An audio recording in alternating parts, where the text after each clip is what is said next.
من الشیطان الرجیم من حمزه ونفخه ونفثه بسم اللہ الرحمن الرحیم وَإِن كَانَ رَجُلٌ يُورَثُ كَلَالَةً أَوْ امْرَأَةٌ وَلَهُ أَخٌ أَوْ أُخْتٌ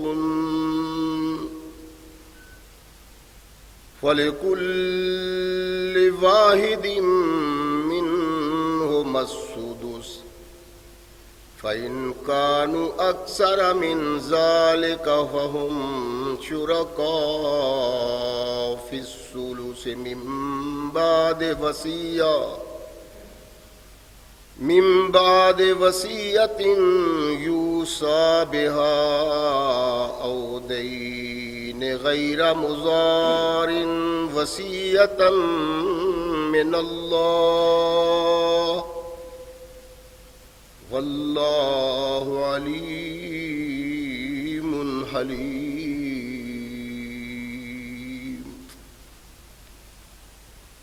صدق الله مولانا العظيم وصدق رسولہ النبی الکریم۔ ہر قسم کی حمد و ثنا،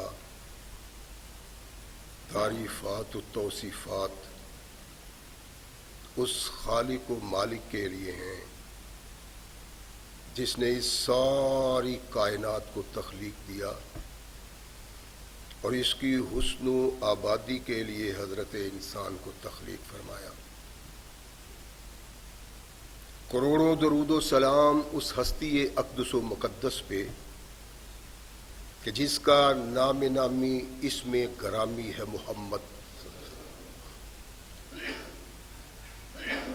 لاکھوں رحمتیں ان نفوس قدسیہ پہ کہ جنہوں نے سرور کائنات علیہ الصلاۃ والسلام سے اس ضابطۂ حیات کو وصول کیا اور اس کو ہم تک پہنچانے کے لیے اپنا تن من دھن قربان کر دیا۔ اللہ کی یہ بہت بڑی کرم نوازی ہے کہ اس نے اس ضابطۂ حیات کو ہم تک پہنچانے کے لیے ایسے مضبوط ذرائع اور اسباب استعمال فرمائے کہ ان کی موجودگی میں ہم ببانگ دہل کہہ سکتے ہیں کہ یہ ضابطۂ حیات جو آج قرآن کی صورت میں ہمارے ہاتھوں میں موجود ہے، یہ وہی ضابطۂ حیات ہے جو آج سے کم و بیش 1450 سال پہلے نبی کائنات اور رسول ثقلین حضرت محمد رسول اللہ صلی اللہ علیہ وآلہ وسلم پہ انسانوں کی رشد و ہدایت کے لیے نازل ہوا۔ اللہ کی اس کرم نوازی پہ ہم جس قدر بھی اس کا شکریہ ادا کریں، کما حق ہو اس کا شکریہ ادا نہیں ہوتا، اس لیے کہ یہ ضابطۂ حیات وہ دستور المتقی ہے کہ اگر انسان اس سے تعلق پیدا کر لے تو یہ قرآن اس کی دنیاوی زندگی میں ایک عظیم انقلاب پیدا کر دیتا ہے، اور اگر اس کو اپنے جسم و روح پہ جاری و طاری کر لیا جائے تو یہی وہ واحد ضابطۂ حیات ہے جو انسان کو دنیا کے ساتھ ساتھ عقبہ کی کامیابی کی ضمانت بھی دیتا ہے۔ مگر صدحیف ایسے ضابطۂ حیات کی موجودگی کے باوجود آج ہم تختہ عرش پہ اتنی بد نصیبی کی زندگی بسر کر رہے ہیں کہ شاید کوئی دوسری قوم اتنی بد نصیب نہ ہو۔ اس کا سبب اگر ہم اپنے اندر جھانکیں تو اس کا جواب ہمیں مل جائے گا کہ وہ زمانے میں معزز تھے مسلمان ہو کر، اور تم خوار ہوئے تارک قرآن ہو کر۔ جب قرآن آیا، ثقلین کے تاجدار محمد رسول اللہ صلی اللہ علیہ وسلم نے اسے عرب کے بدوؤں کے سامنے پیش کیا۔ وہ جاہل لوگ جب قرآن کو سنتے ہیں، غور و فکر کرتے ہیں، رہنمائی محمد رسول اللہ نے کی، تو وہ اجٹ لوگ اس مقام پہ پہنچے کہ آج ان میں سے کسی ایک کا نام لیا جاتا ہے تو تڑپ کے مسلمان رضی اللہ تعالیٰ عنہ کہتا ہے۔ وہ صحرا میں پرورش پانے والے بدو، جنگلوں میں رہنے والے، لیکن جب قرآن سے تعلق پیدا ہوا تو وہ ساری کائنات کے بڑے بڑے پڑھے لکھوں کے استاد بن گئے۔ وہ سب کچھ ہمارے پاس ہے، لیکن ہم بد نصیب ہیں، اتنی خوف کی زندگی ہم بسر کر رہے ہیں،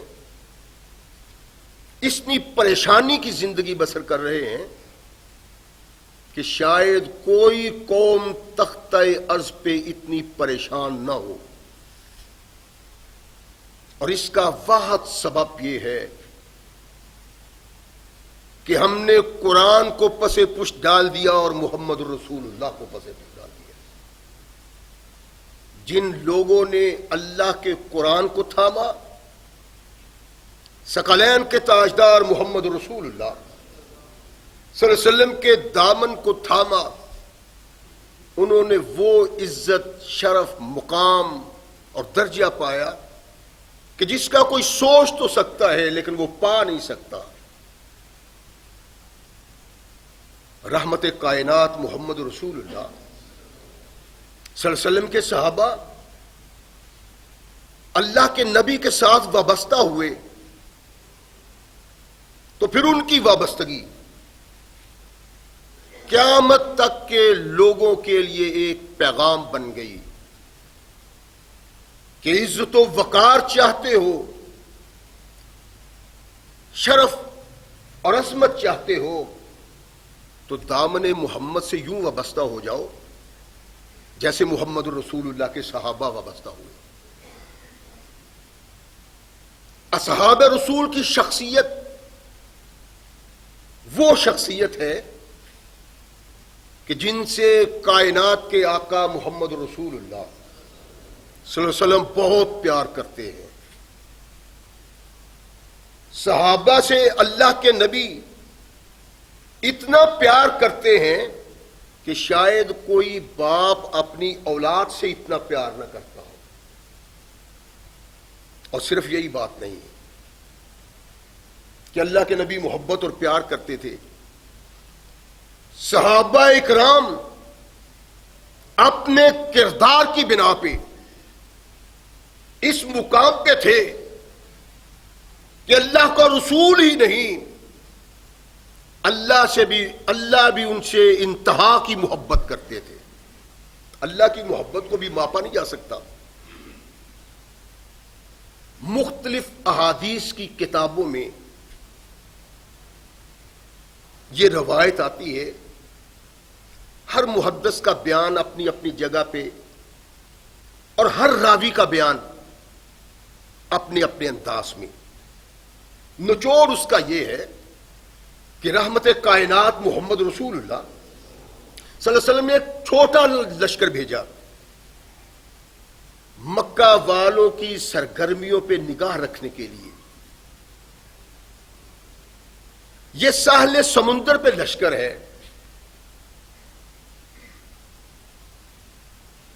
پاس رحمت کائنات محمد رسول اللہ صلی اللہ علیہ وسلم کا رسد تھا، کھانے پینے کے لیے اللہ کے نبی نے کھجوریں دی تھی۔ 300 صحابہ ابو عبیدہ بن الجراح کی قیادت میں مکہ والوں کی سرگرمیوں پہ نگاہ رکھنے کے لیے ساحل سمندر پہ ہے. وقت لمبا ہوتا چلا گیا یہاں تک کہ کھانے کے لیے جو کھجوریں رسول اللہ نے دی تھیں وہ ختم ہو گئیں. پہلے تو ایک ایک لپ بھر کے سالار لشکر دیتا تھا، پھر یہاں تک وقت آ گیا کہ ایک ایک کھجور صحابہ کہتے ہیں کہ وہ ہم سارا دن چوستے اور پانی پیتے، اس سے گزارا کرتے ہیں. میں نے عرض کیا نا، صحابہ کی زندگی کا کوئی رخ نہیں جس پہ ہمیں غور و فکر نہیں کرنا چاہیے، پھر نتیجہ نکالنا چاہیے کہ ہماری مسلمانی کیا ہے اور ان لوگوں کی کیا تھی. ایک وقت آیا کہ کھجور بھی نہیں ملتی. اب کیا کریں؟ درختوں کے پتے جھاڑتے ہیں اور وہ پتے کھا کے گزر کر رہے ہیں. جو تنگ وقت آتا ہے اللہ کی آزمائش بڑھتی چلی جاتی ہے، اور اس آزمائش میں پڑھ کے صحابہ متزلزل نہیں ہوتے، ان کے ایمان میں کوئی کمی نہیں آتی، وہ پریشان نہیں ہوتے. وہ یہ سمجھتے ہیں کہ ہم جس رب پہ ایمان رکھتے ہیں وہ رب ہر آن ہمارے ساتھ ہوتا ہے. پتے کھاتے ہیں. ایک دن مد و جزر پیدا ہوا سمندر میں، ایک بہت بڑی لہر آئی. اس نے ایک بہت بڑی مچھلی کو لا کے کنارے میں ڈال دیا. صحابہ کے چہرے کھل اٹھے کہ اللہ کی مدد آ گئی. اس کو کھانا شروع کیا. 300 صحابہ تھے. 15 دن تک اس مچھلی کو کھاتے رہے، اور جب فارغ ہوئے تو اس کا ایک کانٹا کھڑا کیا، ایک پسلی اس کی کھڑی کی.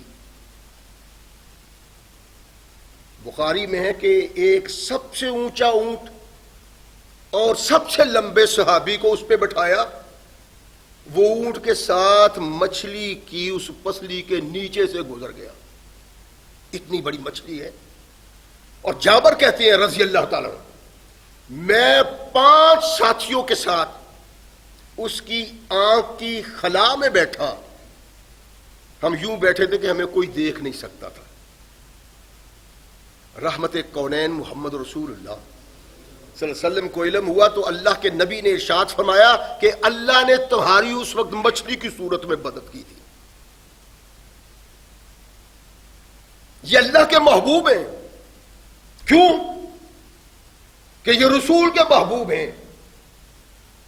اور جو شخص اللہ سے محبت رکھتا ہے، رسول سے محبت رکھتا ہے، اس کی محبت محمد رسول اللہ کے صحابہ کے ساتھ بھی ویسی ہونی چاہیے. من احبہم فبحبی احبہم ومن ابغضہم فببغضی ابغضہم. یعنی اس کا مطلب یہ ہے کہ وہ انسان جس کے دل میں صحابہ کی محبت نہ ہو، اس کے دل میں محمد کی محبت آ ہی نہیں سکتی. خالی ہے وہ محمد رسول اللہ کی محبت سے. یہ محبوب ہیں اللہ کے نبی کے، یہ محبوب ہیں اللہ کے. اللہ اور رسول سے ان کا تعلق ایسا ہوا ہے کہ تاریخ پہ نگاہ ڈالنے والا، حدیث کے اوراق کو الٹنے پلٹنے والا اس مقام پہ پہنچتا ہے، اس نتیجہ پہ پہنچتا ہے کہ تختہ عرش پہ محمد کے صحابہ جیسا کوئی انسان نہیں. حدیث کہتی ہے، یہ تاریخ کہتی ہے، یہ غلط نہیں ہے. میں نے عرض کیا تھا پچھلے خطبہ جمعہ میں، سیدنا جابر رضی اللہ تعالی عنہ کی زندگی، اور یہاں تک پہنچے تھے کہ اللہ کے نبی محمد رسول اللہ صلی اللہ علیہ وسلم کی تکلیف کو دیکھ کے جابر تڑپ اٹھا. اور پھر جو منظر سامنے آیا وہ آپ کے سامنے ہے، پچھلے خطبہ جمعہ میں عرض کیا تھا۔ بدر کا وقت آیا، بدر کے لیے تیار ہوئے، باپ نے کہا نہیں بیٹا، ایک میں ہوں ایک تم ہو اور 9-10 تیری چھوٹی بہنیں ہیں، میں بھی چلا جاؤں تم بھی چلے جاؤ تو گھر میں کون رہے گا؟ میں جاؤں گا۔ احد کا وقت آیا، پھر باپ نے بلایا، پھر سمجھایا۔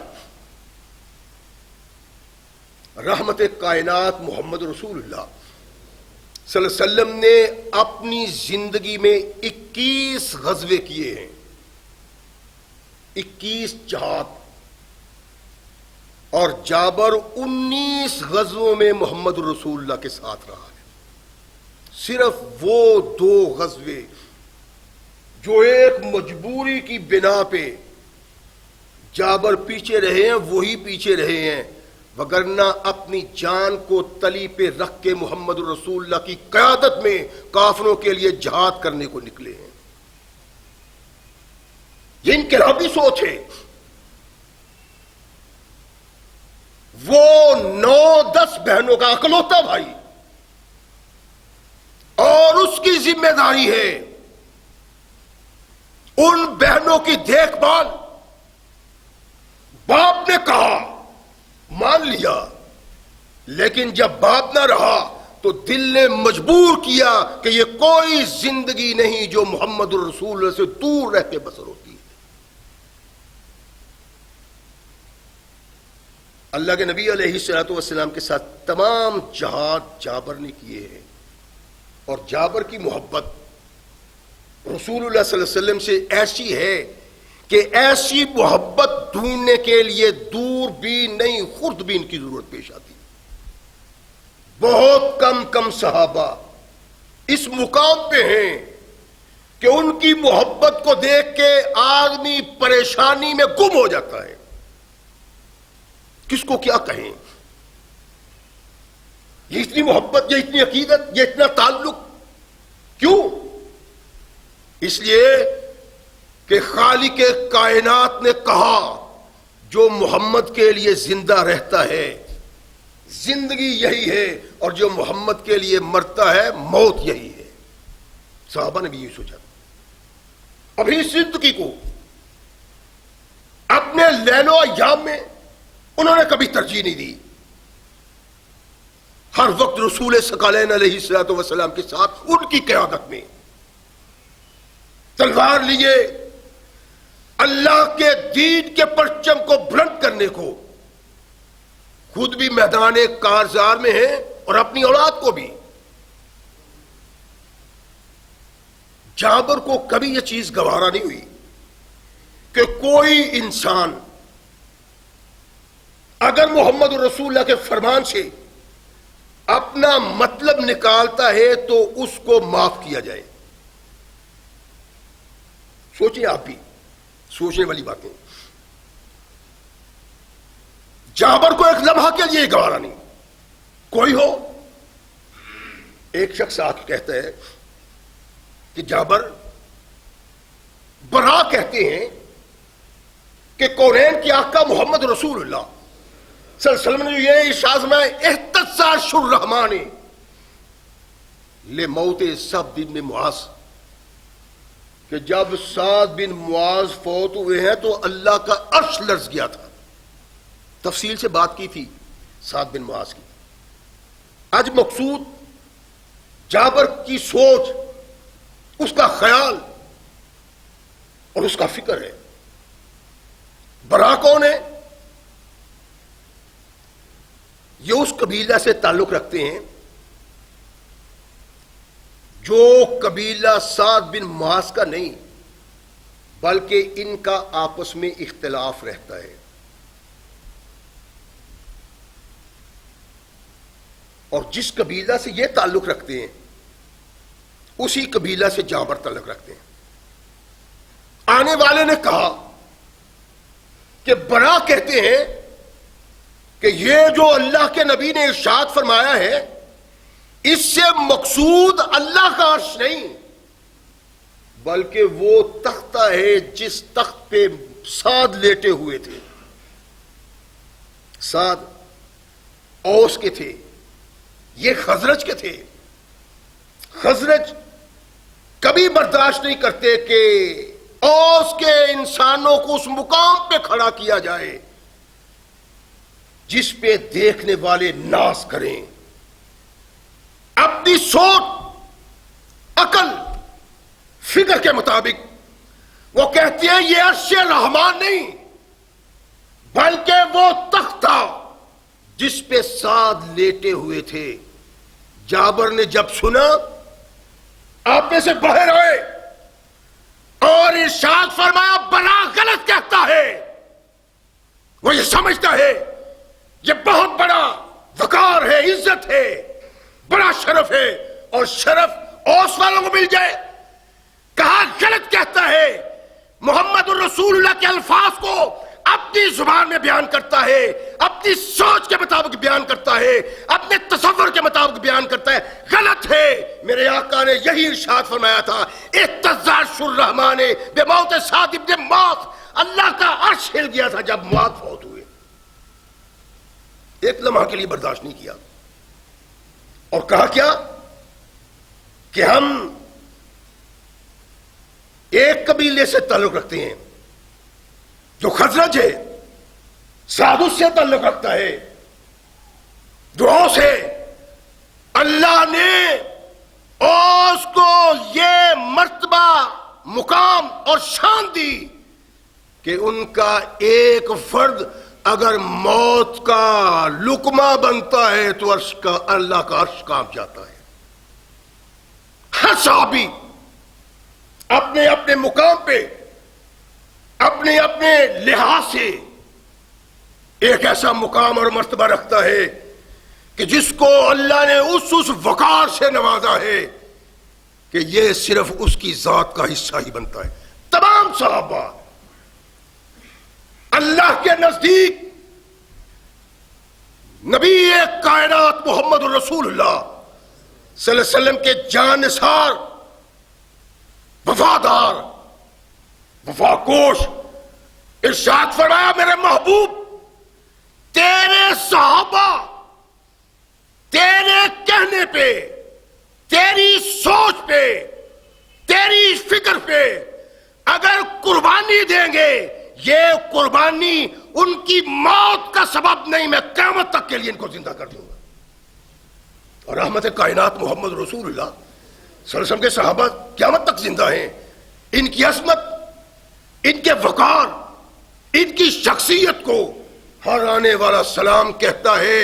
اور کائنات میں تنہا صحابہ کی ذات ہے جن کو اپنے بھی سلام کرتے ہیں اور غیر بھی سلام کرتے ہیں. عیسائی نے قلم اٹھائی، یہودی نے قلم اٹھائی، آتش پرست نے قلم اٹھائی، جس نے بھی قلم اٹھائی اس نے اس بات کا اظہار کیا کہ کائنات نے محمد رسول اللہ جیسے صحابہ کسی دوسرے کے دیکھے ہی نہیں. جابر بیٹھے ہوئے بڑی تلخ طبیعت پائی ہے. کس بنیاد پہ؟ کہ کائنات کے آقا محمد رسول اللہ صلی اللہ علیہ وسلم کے احکامات کے سلسلہ میں کوئی آدمی کبھی بیشی کرتا ہے یا اپنی سوچ کے مطابق فیصلہ کرتا ہے.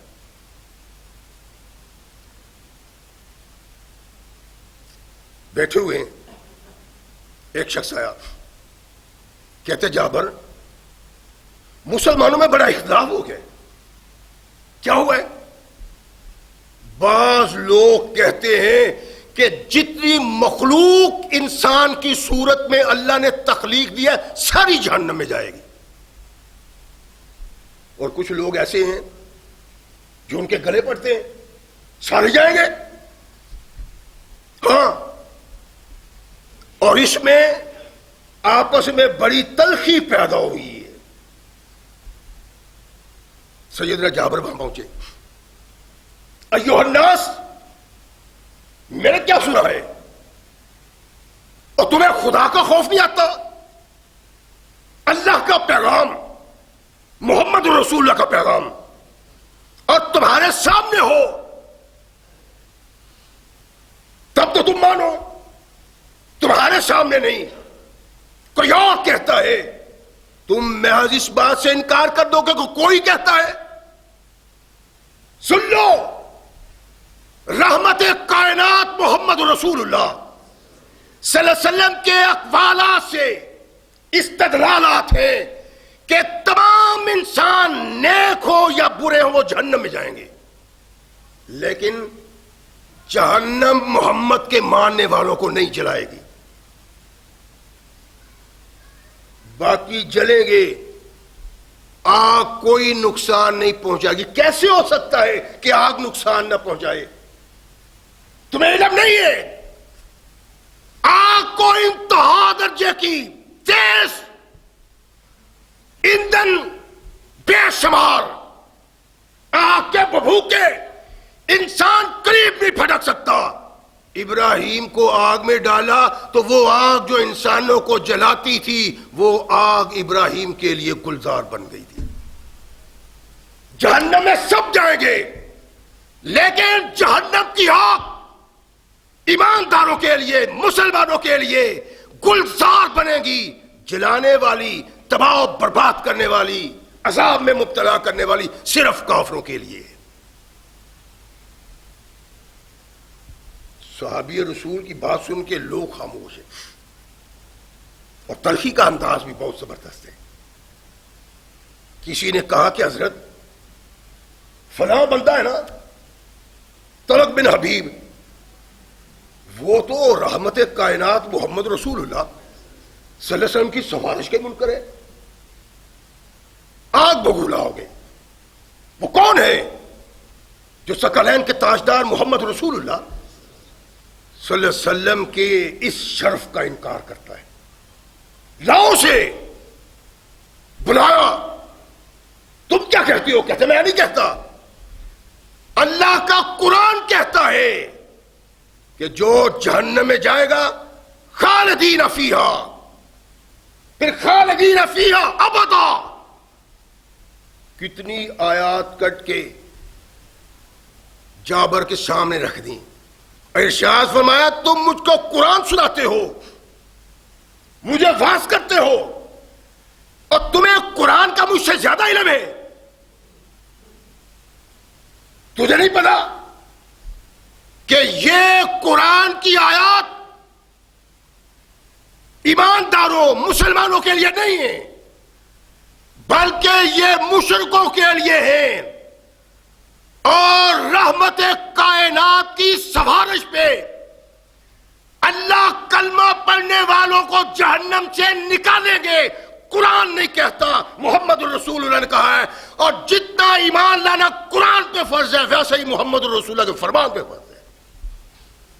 جو محمد رسول اللہ صلی اللہ علیہ وسلم کے فرمان کو نہیں مانتا، جو حدیث کو نہیں مانتا، وہ مسلمان کہلانے کا حقدار نہیں۔ میرے آقا نے ارشاد فرمایا ہے قیامت کے دن اللہ کے دربار میں جھک جاؤں گا، سر جھکاؤں گا، اٹھاؤں گا، اللہ کہے گا محمد مانگو کیا مانگتے ہو؟ میں عرض کروں گا اللہ میں اپنی امت کے ان گناہگاروں کے لیے معافی کا خواستگار ہوں جو عذاب کا شکار ہیں۔ اور کونین کے آقا محمد رسول اللہ صلی اللہ علیہ وسلم نے ارشاد فرمایا، اللہ فرمائیں کہ جاؤ محمد صلی اللہ علیہ وسلم وہاں سے نکال لو۔ کہا قرآن کہتا ہے کہ جلا دیا جائے گا، وضاحت نہیں کی کس کس کو، وہ محمد رسول اللہ نے وضاحت کی ہے، جو محمد رسول اللہ کے فرمان کو نہیں مانتا وہ مسلمان کہلانے کا حقدار ہی نہیں ہے۔ یہ سوچ کس کی ہے؟ صحابی رسول کی، اور کسی کو بھی برداشت نہیں کرتا، گوارا نہیں کرتا جو کائنات کے آقا محمد رسول اللہ صلی اللہ علیہ وسلم کے فرمان سے اعراض کرتا ہے۔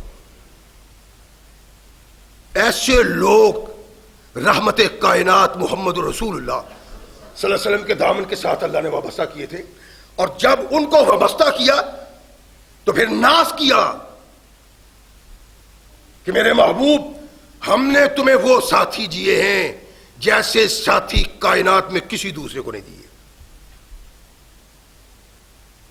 ایک دن بیٹھے ہوئے کسی شخص نے کہا کہ مصر میں، شام میں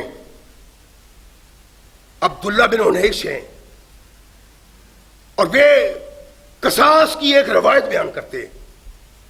اچھا میں نے تو نہیں سنی. وہ تو بیان کرتے ہیں اونٹ خریدا اور شام کی طرف روانہ ہوئے. بتائیے کون انسان ہے جس نے 1500-1600 روایات محمد رسول اللہ سے بیان کی ہیں؟ ایک روایت کا علم ہوا کہ یہ اس کی سماعت کے پردے سے نہیں ٹکرائی. سفر شروع ہوا اور سفر کتنا ہے؟ کم از کم 2000 مربع میل. 1900 کچھ کا ذکر آتا ہے پیمائش کرنے والوں کے نزدیک, اور کم و بیش 2000 کلومیٹر سفر کیا اونٹ پہ. کس لیے؟ کہ ایک حدیث محمد رسول اللہ کی ایسی ہے جو میں نے نہیں سنی. روانہ ہوئے, شام پہنچے, اس کا دروازہ کھٹکھٹایا. عبداللہ کا ملازم آیا. کیا بات ہے جناب, کون ہے آپ, کہاں سے آئے؟ کہا عبداللہ کو کہو کہ جابر آیا ہے. جا کے غلام نے کہا کہ جناب جابر آیا کوئی مدینہ سے. کہنے لگا پوچھو کون جابر؟ عبداللہ کا بیٹا. آپ کون ہیں, کس کے بیٹے ہیں؟ کہا میں عبداللہ کا بیٹا ہوں. جا کے بتلایا, عبداللہ اٹھ بھاگے, جوتی پہننا بھی یاد نہیں رہا. اور راوی کہتا ہے یوں تیزی سے آ رہے تھے کہ ان کے قدموں میں ان کی چادر الجھ رہی تھی. بھاگم بھاگ آئے, دروازہ کھلا, اپنے سینے سے لگایا محمد رسول اللہ کے اس غلام کو. جیسے آنا ہوا کہا میں عبداللہ اس لیے آیا ہوں کہ میں نے سنا ہے کہ تو کوئی روایت بیان کرتا ہے. کون سی روایت؟ کہا سنا ہے کہ تو یہ روایت بیان کرتا ہے کہ نبی کائنات محمد رسول اللہ صلی اللہ علیہ وسلم نے ارشاد فرمایا کہ ہر ظالم سے مظلوم کا انتقام لیا جائے گا. کہا ہاں. کیا ہے وہ روایت؟ کہنے لگا ثقلین کے تاجدار محمد رسول اللہ تشریف فرما تھے, ہم صحابہ وہاں موجود تھے. اللہ کے نبی نے کہا کہ قیامت کو لوگ برہنہ آئیں گے, ننگے, مادر ذات ننگے, عورت بھی اور مرد بھی, اور ان کے پاس کچھ نہیں ہوگا, خالی ہاتھ اللہ کے حضور کھڑے ہوں گے. اللہ ارشاد فرمائیں گے رک جاؤ, آج میں ساری کائنات کا تاجدار ہوں, مالک الملک, اور میری شخصیت تقاضا کرتی ہے ہر مظلوم کا ظالم سے انتقام لیا جائے اور ہر ظالم کو پکڑا جائے, اس سے باز پرس ہو. رک جاؤ یہاں. سب لوگ وہاں کھڑے ہیں. اللہ کہتے ہیں کہ میں کسی جنتی کو جنت میں نہیں جانے دوں گا. قدم قدم پہ یاد رکھنے والی باتیں ہیں, اس کے علاوہ کچھ نہیں. اور اگر یہ نہیں تو ایمان شیمان کی کوئی حیثیت نہیں ہے. ارشاد فرمایا کہ کوئی جنتی جنت میں نہیں جا سکتا جب تک وہ جہنم والے سے کی ساتھ کی ہوئی زیادتی کا ازالہ نہیں کرتا, اور کوئی جہنم میں بھی نہیں جائے گا جب تک جنت والے سے کی ہوئی زیادتی کا وہ ازالہ نہیں کرتا, یہاں تک کہ وہ شخص جنت میں جانے کا حقدار ہے, لیکن اس نے ایک تھپڑ کسی کے منہ پہ مارا ہوگا, وہ تھپڑ مارنے والا بھی جنت میں نہیں جائے گا. کہتے ہیں کہ جابر پھر ہم نے اللہ کے نبی علیہ الصلوۃ والسلام سے عرض کیا کہ اللہ کے نبی تو پھر انتقام کیسے ہوگا؟ برہنہ ننگا، پاس بھی کچھ نہیں، انتقام کیا لیا جائے گا؟ ارشاد فرمایا، کائنات کے آقا نے ارشاد فرمایا کہ نیکیوں اور بدیوں سے انتقام لیا جائے گا۔ اگر کوئی نیک ہے، متقی ہے، پرہیزگار ہے، اس نے کسی کے ساتھ زیادتی کی ہوگی تو اس کی نیکیاں لے کے اس کو دیا جائے گا جس کے ساتھ زیادتی کی گئی۔ رحمت کائنات محمد رسول اللہ صلی اللہ علیہ وسلم کا یہ ارشاد میں نے کانوں سے سنا ہے، اور جابر یہ روایت سن کے، یہ حدیث سن کے اپنے اونٹ کی مہار موڑتے ہیں اور مدینے کی طرف روانہ ہو گئے۔ ایک حدیث سننے کے لیے 2000 کلومیٹر کا سفر کیا ہے جابر نے،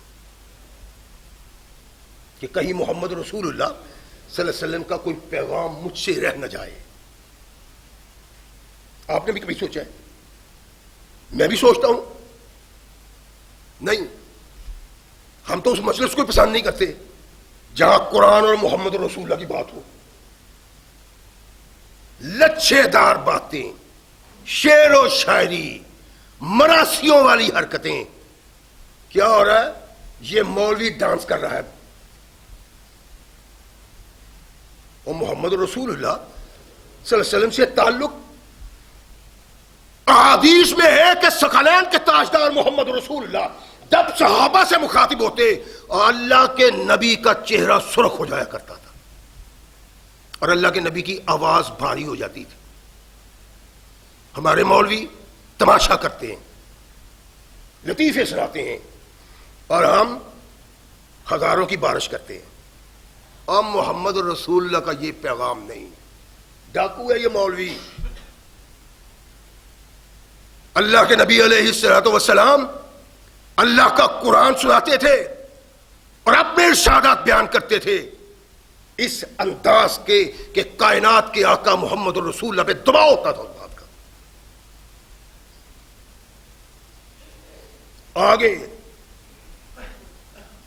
2000 کلومیٹر کا سفر کر کے ایک دن پھر بیٹھے ہوئے، ایک شخص کہنے لگا کہ مسلمہ بن مخلد مصر میں ایک روایت بیان کرتے ہیں۔ اچھا، میں نے نہیں وہ سنی روایت۔ وہ بیان کرتے ہیں اونٹ پہ بیٹھے اور مصر کو کتنے سفر ہے؟ کم و بیش 1000 کلومیٹر سفر اختیار کیا، اور صحابہ کی زندگی، ان کی محبت، ان کا کردار، اس کا سبب یہ تھا کہ زندگی میں کوئی معاملہ ایسا پیش نہ آئے جس میں محمد الرسول اللہ کی رہنمائی نہ ہو۔ ہم تو بچتے ہیں، جان چھڑاتے ہیں، اس مسجد میں نہیں جانا، وہاں کیا ہے؟ وہاں جی وہ عذاب کی باتیں سننے میں ملتی ہیں، وہاں پکڑ دکڑ کی باتیں ملتی ہیں، اور اللہ رسول نے جس طرح جہنم کی آگ سے بچانے کے لیے کردار ادا کیا ہے، جنت کے لیے وہ نہیں ہے۔ بچاؤ اس سے۔ مدینہ سے چلے، کم و بیش 1000 کلومیٹر کا سفر طے کیا اور مسلمہ کے پاس پہنچے۔ انہوں نے دیکھا کہ جابر آئے، خوشی سے چہرہ کھل اٹھا، استقبال کیا، اونٹ سے نیچے اترے، کہا نہیں مسلمہ پہلے مجھے یہ بتلاؤ کہ رحمت کائنات محمد رسول اللہ صلی اللہ علیہ وسلم کی کوئی حدیث ہے تیرے پاس سنا؟ کہا ہاں ہے۔ کیا؟ کہا کہ میں نے کائنات کے آقا محمد رسول اللہ صلی اللہ علیہ وسلم سے سنا ہے، رسول اللہ نے ارشاد فرمایا ہے کہ جو آدمی کسی مسلمان کی عزت کو بچاتا ہے، آج یہ تصور کیا جا سکتا ہے وہاں بچاتے ہی بچاتے تھے اور ہم رلاتے ہی رلاتے. کوئی تعلق نہیں تیرا اس سے، محض اس لیے کہ اچھا لوگ اس کی عزت کرتے ہیں. کوئی نہ کوئی تو کیڑا ڈالو نا، وہ ہے نہیں اپنے پاس ہی ڈال دو. ہم محمد کی عزت کو پامال کرتے ہیں.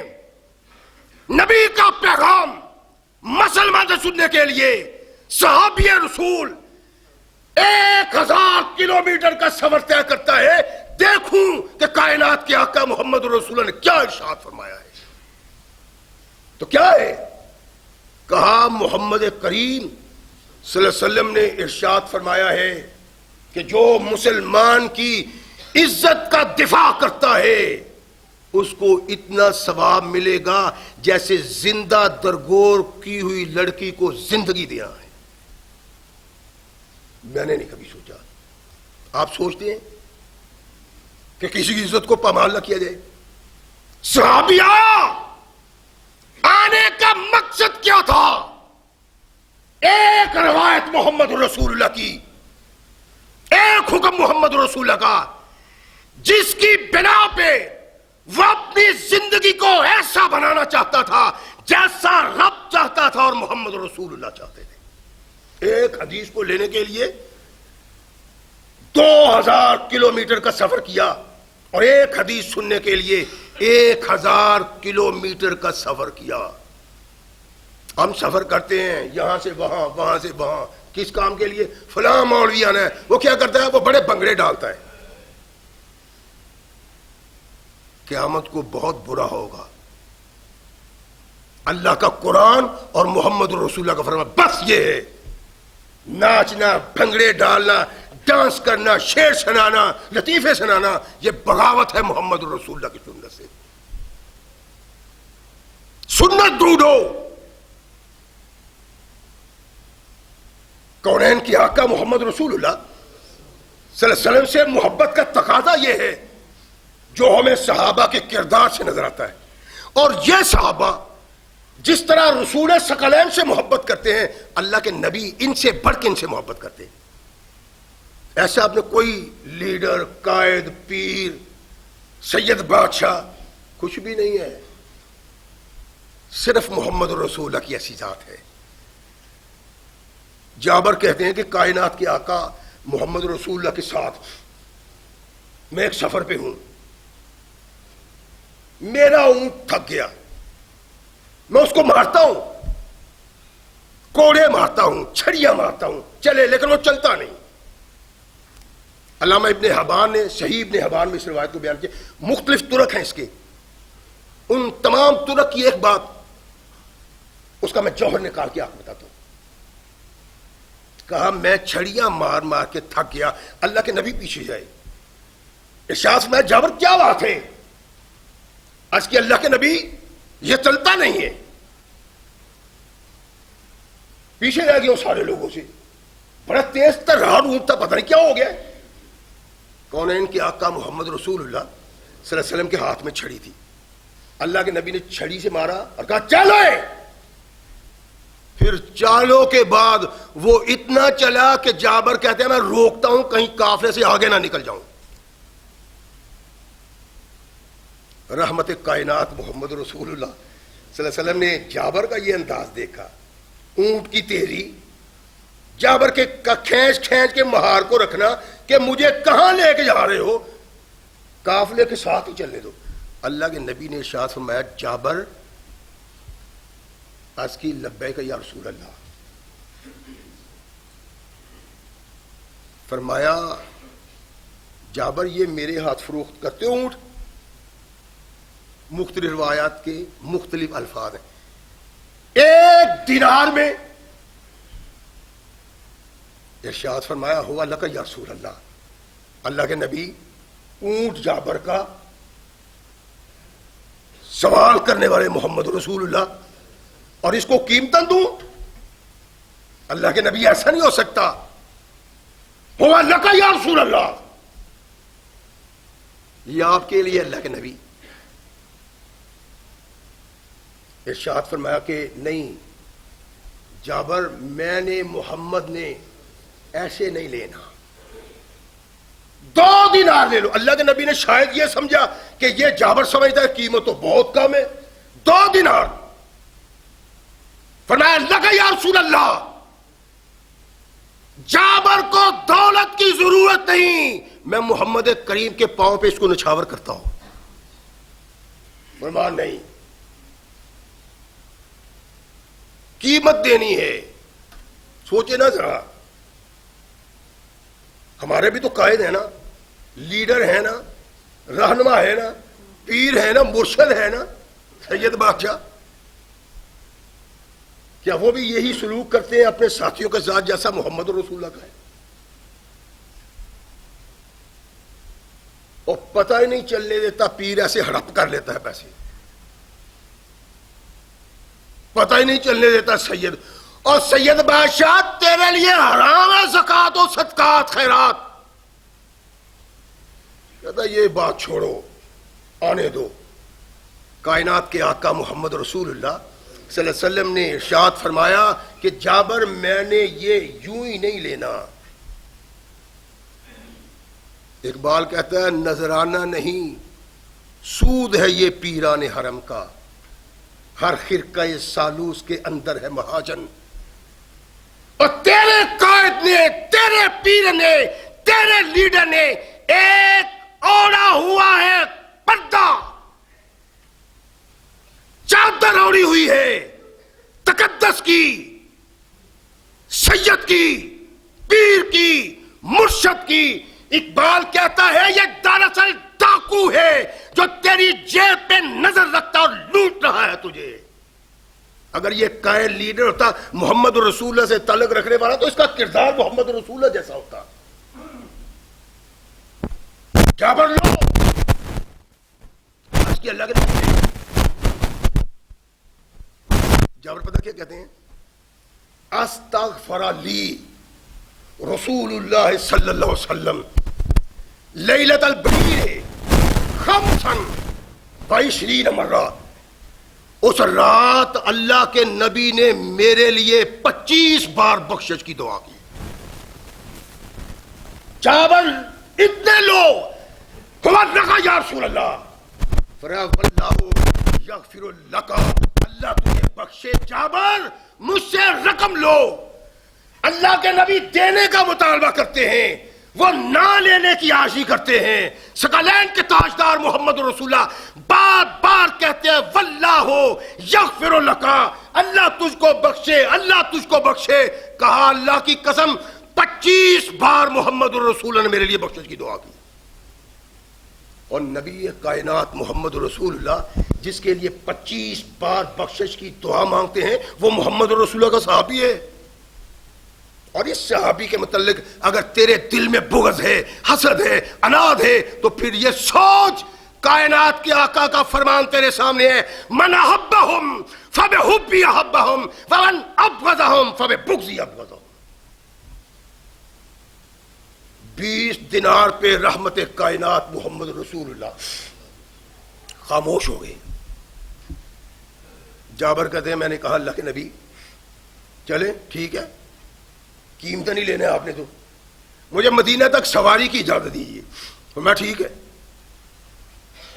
اللہ کی قسم اس کائنات نے نہ محمد جیسی کوئی شخصیت دیکھی ہے اور نہ صحابہ جیسا کوئی ساتھی دیکھا ہے. مدینہ آ گئے. جابر تھوڑا سا لیٹ پہنچتے وہاں. اللہ کے نبی مسجد میں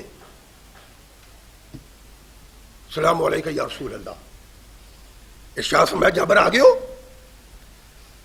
کہاں اللہ کے نبی دیر کر دیا تو نے. اچھا اس چھوڑ دو اس اونٹ کو, مسجد میں دو فصل رکعتین.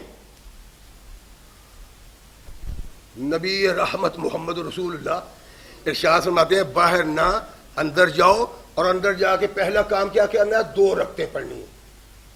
ہم فرض کے لیے مرتے جاتے.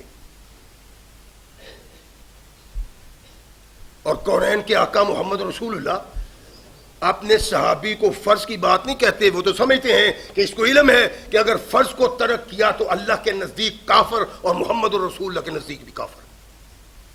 نماز کا تارک اللہ کے نزدیک بھی کافر اور محمد رسول اللہ کے نزدیک بھی کافر۔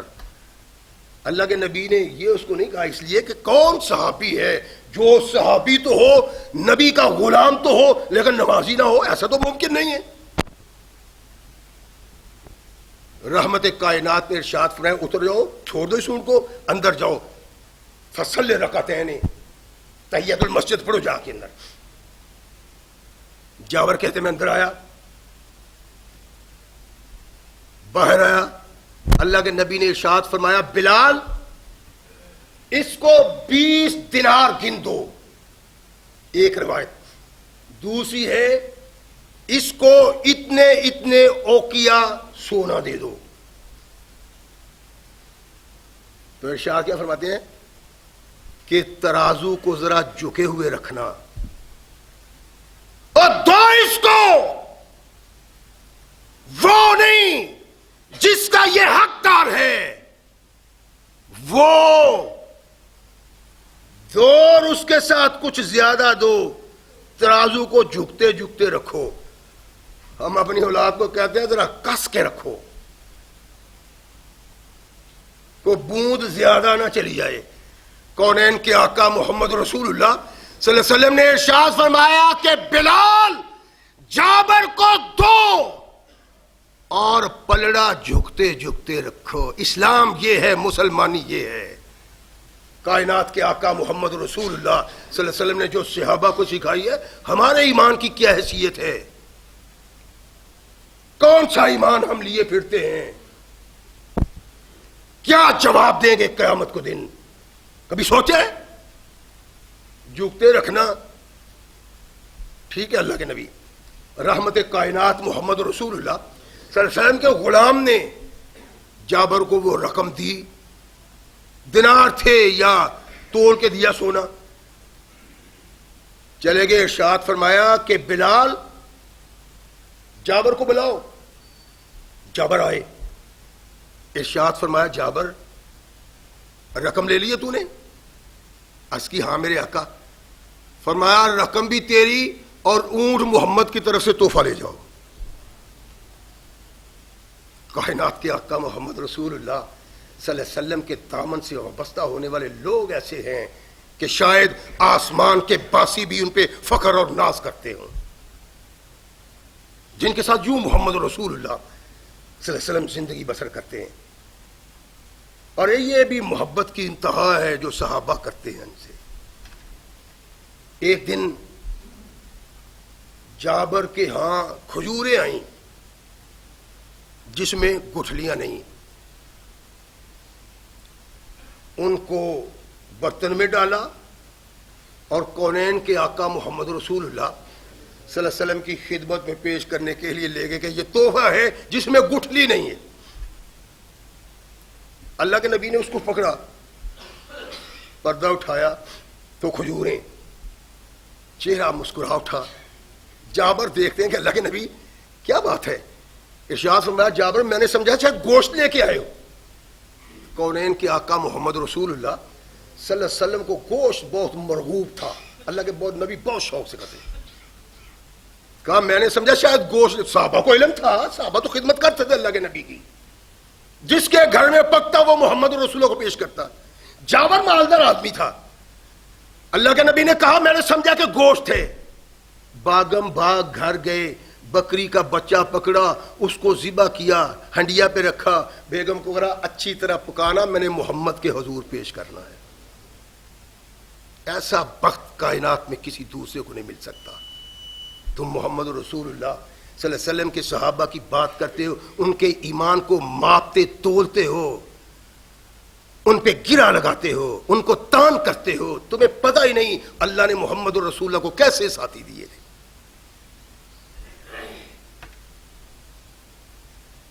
اللہ کے نبی علیہ الصلوۃ والسلام کی سنت سے اتنا پیار کرتے تھے کہ ایسا پیار محمد رسول اللہ کی سنت سے مل نہیں سکتا۔ وہ سنت بھی اپناتے جو کرنے کی حاجت نہ ہوتی، ہم تو وہ بھی نہیں نہ کرتے جس کی ضرورت ہے۔ صفیں کھڑی ہوتی ہیں نا، تو کہتے ہیں پاؤں کے ساتھ پاؤں ملا لو، کندھے کے ساتھ کندھا ملا لو۔ رحمت کائنات محمد رسول اللہ نے بتکرار ارشاد فرمایا ہے، جب بھی جماعت کھڑی ہوتی کائنات کے آقا ارشاد فرماتے ہو پاؤں سے پاؤں ملاؤ، کندھے سے کندھا ملاؤ، یوں کھڑے ہو جاؤ جیسے چونا گچ دیوار ہوتی ہے۔ چونا گچ دیوار کی یعنی جس پہ کلی ہوتی ہے اور وہاں کوئی تریڑ وغیرہ نہیں ہوتی، اس کو چونا گچ کے یوں کھڑے ہو جاؤ، اللہ کے نبی نے کہا ہے۔ اور یار یوں کھڑے ہو جاؤ، وہ کہتے چلیے ٹھیک ہے ایسے ہی۔ کیوں؟ میرے مولوی صاحب کہتے ہیں جی رو تو بھی تیرا مولوی بھی بدبخت جو اس سنت کو چھوڑتا ہے جو کائنات کے آقا محمد رسول اللہ صلی اللہ علیہ وسلم کی ایسی سنت ہے کہ صحابہ کہتے ہیں ہم ایک دوسرے سے یوں ملتے تھے کہ جیسے ایک دوسرے کے اندر داخل ہو جانا ہے، ایسے مل کے کھڑے ہوتے، تو یہاں آگ لگ جاتی ہے۔ اور مجھ سے ایک پوچھنا تھا، یہ آپ کی مسجد میں پاؤں بڑا ساتھ ملاتے ہیں، لیتے ہی جاتے ہیں لیتے ہی جاتے ہیں، تو یہ بہت ضروری ہے۔ میں نے کہا اتنا ضروری ہے کہ شاید کوئی دوسری سنت اتنی ضروری نہ ہو۔ اللہ کے نبی نے بتکرار باصرار کہا ہے ضروری ہے۔ تو جو لوگ پیچھے ہٹ کے کھڑے ہوتے ہیں، میں نے کہا یار اگر مسئلہ پوچھ رہے ہیں تو مسئلہ یہی ہے، اور اگر یہ تکرار ہے تو پھر تکرار کا جواب یہ ہے کہ یہ 10,000 روپیہ مجھ سے لے لو، اپنے پاس رکھو، مولوی کو کہو کہ ایک حدیث بتلا دو جس حدیث میں ہو کہ 2 انگلیاں دور رکھ کے کھڑا ہو۔ تم تو چپا چپا دور ہوتے نا، بعض اوقات گھٹ گھٹ دور ہو جاتے ہیں، اور کچھ نہ ہو تو حکومت کہہ دیجیے 6 فٹ دور ہو جاتے ہیں، نماز پڑھ رہے ہیں۔ کونین کے آقا محمد رسول اللہ صلی اللہ علیہ وسلم نے بتکرار ارشاد فرمایا، اور اب نہیں تجھے پتا چلے گا، اب تیرا باپ نہیں اس سنت کو مانتا، تیری ماں اس سنت کو نہیں مانتی، وہ نہیں تمہیں بتلاتے، تیرا مولوی نہیں بتلاتا، اب تیری سمجھ میں نہیں آتا، قیامت کو تیری سمجھ میں آ جائے۔ کونین کے آقا محمد رسول اللہ صلی اللہ علیہ وسلم کے صحابہ کیسے ہیں؟ یہ تو بتکرار اشار اللہ کے نبی صلی اللہ علیہ وسلم ایک چادر سے نماز پڑھتے ہیں، یعنی یہ جو اظہار ہے نا، تہبند جس کو کہتے ہیں، اس کو یوں باندھتے کہ ایک کو اس کاندھے کے اوپر سے لے گئے، دوسرے کو اس کاندھے کے اوپر، یعنی کاندھے اللہ کے نبی صلی اللہ علیہ وسلم ڈھانپ لیتے ایک چادر سے۔ نبی کائنات کے بعد جابر ایک ازار سے یعنی ایک چادر سے جو پہنی ہوئی ہے تہبند سے نماز پڑھتے ہیں، شاگرد ہیں اور ساتھی بھی ہیں، نماز سے فارغ ہوئے کہنے لگے حضرت آپ کے پاس چادریں تھی، کپڑے تو آپ کے پاس تھے، یہ آپ نے کیا کیا ہے؟ فرمایا یہ میں نے اس لیے کیا ہے کہ تیرے جیسے احمد کو پتہ چل جائے محمد رسول اللہ ایک کے ساتھ بھی نماز پڑھتے رہے، اگر نہ عمل کرتے تو کیا فرق پڑتا تھا، کپڑے تو تھے، لیکن محض یہ بتانے کے لیے کہ محمد رسول اللہ کی سنت پہ کبھی کبھی عمل کرنا چاہیے، اور ہم تو اصل میں بھی نہیں کرتے۔ رحمت کائنات محمد رسول اللہ صلی اللہ علیہ وسلم کی سنت کو پیش نگاہ صرف صحابہ رکھتے تھے، اور پیش نگاہ رکھنے کی بنا پہ آج تک ان کا وجود زندہ ہے۔ مسجد فتح میں رحمت کائنات محمد رسول اللہ دعا کرنے کے لیے جاتے ہیں، 3 دن تک وہاں گئے، اور تیسرے دن اللہ کے نبی کا چہرہ کھل اٹھا، سرخ و سفید، صحابہ خوش ہو گئے۔ اللہ کے نبی کیا ہوا ہے؟ فرمایا جو مانگتا تھا اللہ نے وہ مجھے دے دیا ہے۔ اور پھر جابر کی ساری زندگی ایسے گزر گئی، ذرا کوئی تکلیف، ذرا کوئی پریشانی، ذرا کوئی کام پڑنا تو وہ مسجد فتح کو جاتے، اور پھر اللہ کا بھی کرنا ایسا ہے جو سنت سے محبت کر کے وہاں جاتا تھا، تیسرے دن کام اس کا بھی ہو جاتا تھا۔ نبی رحمت محمد رسول اللہ صلی اللہ علیہ وسلم کے صحابہ وہ ہیں جنہوں نے انسان کو انسانیت سکھلائی ہے، مسلمان کو اصل اسلام سکھایا ہے۔ اگر ان سے دور رہا جائے، اگر ان سے علیحدہ رہا جائے تو پھر کوئی مسلمانی نہیں ہے۔ اور پھر ہمیں پتہ کیا بتلا ہے؟ سوچنے والی باتیں اور غور کرنے والی باتیں کہ یہ محمد رسول اللہ کے صحابہ تھے کیا، اور کیا قیامت تھی، کیا زندگیاں تھیں ان کی۔ ارشاد فرماتے ہیں ایھا الناس، او مسلمانوں میری بات کو کان کھول کے سنو، یہ بات وہ ہے جو ہم نے آج تک چلو میں کبھی کبھی کر لیتا ہوں، یہ نہیں میں کہتا میں نہیں کرتا، کبھی کبھی کر لیتا ہوں، لیکن آپ میں سے تو میرا خیال ہے کوئی نہ جو جس نے ایک بار بھی کیا ہو جو یہ روایت میں آپ کو بتا رہا ہوں۔ اور کیسے تھے محمد رسول اللہ کے صحابہ، ان کی زندگیاں محمد رسول اللہ کی سنت میں بسر ہوتی، طریقہ میں بسر ہوتی، وہ ڈھونڈتے پھرتے کہ اللہ کے نبی کی سنت کہاں ہے، کون بیان کرتا ہے۔ 1000 کلومیٹر 2000 کلومیٹر سفر کر کے وہ محمد رسول اللہ کے کردار کو ڈھونڈ رہے ہیں۔ تمہارے گھر میں تمہیں ملتا ہے، تمہاری دکانوں میں تمہیں ملتا ہے، لیکن اس کان سے سننا، اس کان سے نکال دینا۔ کونین کے آقا محمد رسول اللہ صلی اللہ علیہ وسلم کے صحابی کہتے ہیں کہ دیکھو سارے لوگوں کی مجلسیں ہوتی ہیں، برے لوگوں کے بھی، اچھے لوگوں پہ بھی، مسجد سے باہر بھی اور مسجد سے اندر بھی۔ ارشاد فرمایا جو مجلس بپا ہوتی ہے فتفرقوا عن غیر ذکر اللہ وصلاۃ علی النبی، جو مجلس ختم ہوتی ہے جس میں نہ اللہ کا ذکر ہوا ہو نہ محمد پہ درود پڑا ہو صلی اللہ علیہ وسلم، کہا وہ ایسی بدبودار مجلس ہوتی ہے جیسا ایک مرا ہوا گدھا ہوتا ہے۔ مردار کی جس طرح بو ہوتی ہے اس طرح ان اٹھنے والوں کی بو ہوتی ہے جو بغیر محمد پہ درود پڑے، بغیر اللہ کا ذکر کیے ہوئے مجلس میں باتیں کر کے اٹھ جاتے ہیں، نہ ذکر خدا کرتے ہیں نہ ذکر رسول کرتے ہیں۔ فرمایا ان کی مجلس ان کے لیے سبب ننگو آر ہوتی ہے۔ کائنات کے آقا محمد رسول اللہ صلی اللہ علیہ وسلم کے صحابہ کی زندگی ایسے بسر ہوئی ہے، اور یہی زندگی اللہ کو مطلوب ہے، یہی زندگی محمد رسول اللہ بنانے کے لیے تشریف لائے۔ اگر ایسا نہیں تو سن لو ایمان کی کوئی قدر و منزلت نہیں، کوئی حیثیت نہیں ہے۔ حیثیت اس ایمان کی جو صحابہ جیسا ہو۔ اللہ کے نبی محمد رسول اللہ صلی اللہ علیہ وسلم کے صحابہ کو اس مقام پہ اللہ نے کھڑا کیا کہ آمنو کما آمن الناس، ایمان ویسے لاؤ جیسے محمد کے صحابہ ایمان لائے۔ یہی ایمان ہے۔ اس لیے ہر صحابی کا کردار، ہر صحابی کی زندگی کا ہر رخ اس انداز سے سننا چاہیے کہ اپنا انداز بھی وہی بن جائے۔ جابر رضی اللہ تعالیٰ عنہ بڑی بڑی چیزیں ہیں جن کا ہم احساس نہیں کرتے۔ ان کا ایک ہمسایہ سفر کر کے آتا ہے، جابر کو پتہ چلتا ہے، جابر رضی اللہ بھاگ کے اس کے پاس پہنچتے، خیر و خیریت پوچھی۔ وہ بڑا افسردہ سا بات کرتا ہے جابر سے۔ جابر کو احساس ہوتا ہے کہ یہ افسردہ بھائی کیا بات ہے؟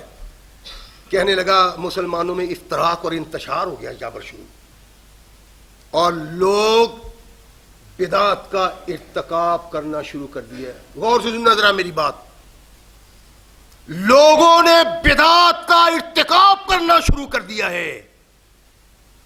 جابر نے سنا تو مورخ کہتا ہے نہیں، حدیث کا راوی کہتا ہے کہ اس کی آنکھوں سے آنسوؤں کی آبشار جاری ہو گئی۔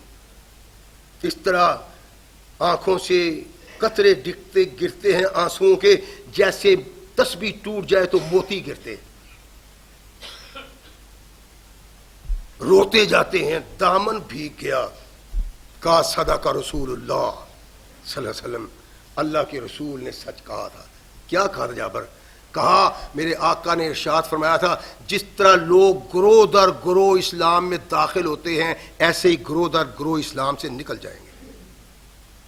بدعت کا ارتکاب اتنی خطرناک بات ہے کہ بندہ اس کا ارتکاب کر کے اسلام سے نکل جاتا ہے۔ اس لیے زندگی کو اگر اللہ کی محبوب زندگی بنانا ہے، زندگی کو کامیاب زندگی بنانا ہے، اس زندگی میں جنت کو حاصل کرنا ہے تو محمد رسول اللہ کے صحابہ کا سا کردار پیدا کرنا پڑے گا۔ اللہ ہمیں صحیح مسلمان بننے کی توفیق عطا فرمائے۔ وآخر دعوانا الحمدللہ۔